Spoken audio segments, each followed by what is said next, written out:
Fala galera, tudo bem com vocês? Galera, agora a gente vai analisar qual o efeito que as propriedades coligativas exercem sobre o gráfico que a gente viu no vídeo passado. Galera, o gráfico de diagrama de fase que a gente viu no vídeo passado é um gráfico de um solvente puro, tudo bem? É sem soluto, beleza? Só do solvente, tá? Então você tem as condições de pressão e temperatura relacionados ao estado sólido, ao estado líquido, ao estado vapor ou gasoso, ao nosso ponto triplo, nosso ponto crítico e etc., mas de um determinado solvente puro.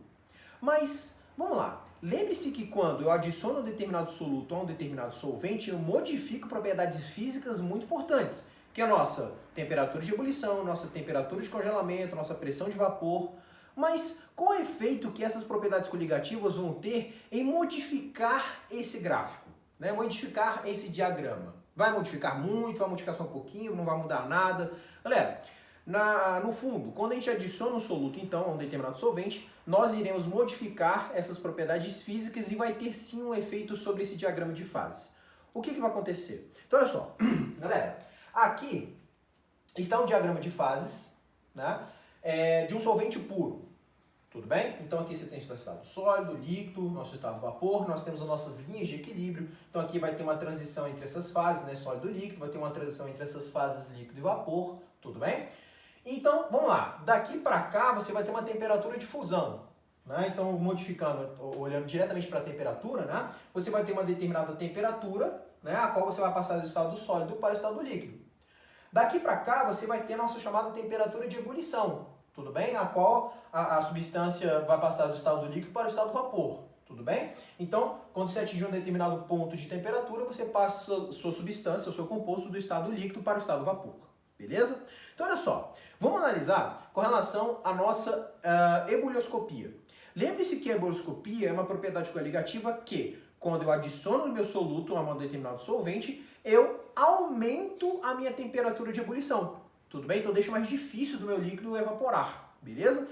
Então eu faço com que, por exemplo, a água, em vez de evaporar a 100 graus Celsius, evapore a 105, a 110, a 115, depende da quantidade de partículas que você colocar na sua solução, tudo bem? Então olha só, vamos supor que eu tenho uma determinada temperatura, vamos lá, aqui, uma determinada temperatura, que é a temperatura de ebulição a essa determinada pressão, tudo bem? Lembre-se que quando eu adiciono um soluto, então, eu aumento a minha temperatura de ebulição. Então significa que, em vez dela entrar em ebulição a essa temperatura aqui, que eu vou chamar de temperatura de ebulição 1, ela vai entrar a uma outra temperatura de ebulição, que eu vou chamar de temperatura de ebulição 2, sendo que a temperatura de ebulição 2 é maior do que a temperatura de ebulição 1, tudo bem? Então, ela passou daqui para cá, tudo bem? Já é esperado isso, né? Porque quando a gente adiciona o soluto, você aumenta a temperatura de ebulição do seu solvente, tudo bem? Ou da sua solução, né? Então, galera, o que você vai observar aqui a respeito desta curva que é a linha divisória entre o líquido e vapor? Você vai perceber que ela vai dar uma dilatada, ela vai dar uma expandida. Então, ela vai ficar desta forma aqui, ó. Vou colocar aqui. Então, ela vai ficar assim. Deixa eu deixar desenhar isso aqui um pouquinho. Aqui. Pronto. Então você percebeu que ela foi um pouquinho para lá. Então quando você adiciona um soluto, você vai pegar essa linha divisória aqui entre o líquido e o vapor, vai dar uma dilatada nela, vai dar uma expandida, vai colocar ela um pouquinho mais para a direita. Tudo bem? Então vamos lá. Essa linha aqui em azul é da sua solução. Tudo bem? É do seu soluto mais do seu solvente. E essa linha vermelha aqui, só para destacar, do seu solvente. Tudo bem? E agora com relação à minha temperatura de congelamento, o que você observa? Ora, lembre-se que quando eu adiciono um determinado soluto a um determinado solvente, né, eu diminuo a minha temperatura de congelamento, a nossa propriedade coligativa, que é a crioscopia. Então, por exemplo, a água, em vez de congelar a 0 graus Celsius, vai congelar a menos 5, a menos 10, a menos 15, depende da quantidade de partículas que você tiver lá, tudo bem? Então, vamos lá. Se eu tiver uma determinada temperatura aqui, que é a minha temperatura de congelamento 1, tudo bem? Lembre-se que essa temperatura de congelamento fica menor, então ela vai vir para cá, né? Quanto mais para a esquerda você tiver aqui, menor a sua temperatura, né? Então, em vez dela congelar aqui, ela vai congelar aqui mais ou menos.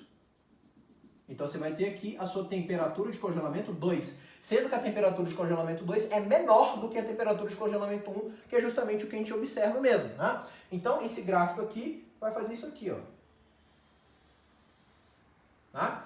Então, esse cara aqui é da sua solução e esse cara aqui é do seu solvente. Então, o que você está observando aí? Você observa que essas linhas de equilíbrio, elas vão mais, nesse caso aqui, mais para a sua direita, e essa aqui, que é a linha divisória entre o líquido e o sólido, vai mais para a esquerda.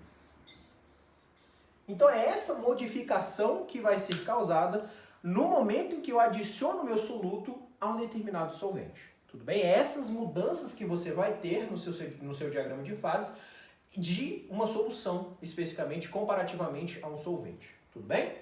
Bem, galera, então esses eram os efeitos que eu queria falar para vocês. Por hoje nós ficamos por aqui. Muito obrigado e até o próximo vídeo.